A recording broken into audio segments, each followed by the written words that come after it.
আবারও সাকিব ভক্তদের জন্য সুখবর, হঠাৎ ইকুইভ্যালেন্ট মুভি। হ্যালো ভিউয়ার্স, বিস্তারিত জানতে চ্যানেলটি সাবস্ক্রাইব করে সম্পূর্ণ ভিডিওটি দেখতে থাকুন। সুপ্রিয় দর্শক, ঢাকাই সিনেমার অন্যতম ব্যস্ত অভিনেতা অভিনেত্রী সাকিব বুবলি, যাদেরকে নিয়ে সোশ্যাল মিডিয়ায় আলোচনা সমালোচনার শেষ নেই। যতটা না আলোচনায় থাকেন সিনেমার কাজ নিয়ে, তার চেয়ে বেশি থাকেন সমালোচনা ব্যক্তিগত জীবন নিয়ে।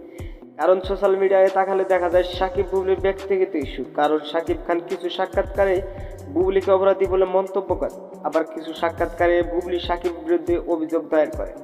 কিন্তু সম্প্রতি কয়েকদিন ধরে সোশ্যাল মিডিয়ায় সাকিব বুবলির ব্যক্তিগত ইস্যু নিয়ে বেশ আলোচনা হচ্ছে। কারণ ছেলে প্রথম দিন স্কুলের কাণ্ড নিয়ে এখন সাকিব বুবলি আলোচনায় এক হয়ে গেছে। কিন্তু এই বিষয় নিয়ে মুখ খোলেন সাকিব বুবলি সোশ্যাল মিডিয়ায়। কিন্তু সাম্প্রতিক এক সাক্ষাৎকারে বুবলি বলেন সাকিব খানকে নিয়ে কিছু কাজ করতে চাই। বন্ধুরা, ভিডিওটি ভালো লাগলে একটা লাইক দিন এবং নিত্য নতুন আপডেট নিউজ পেতে আমাদের সাথে।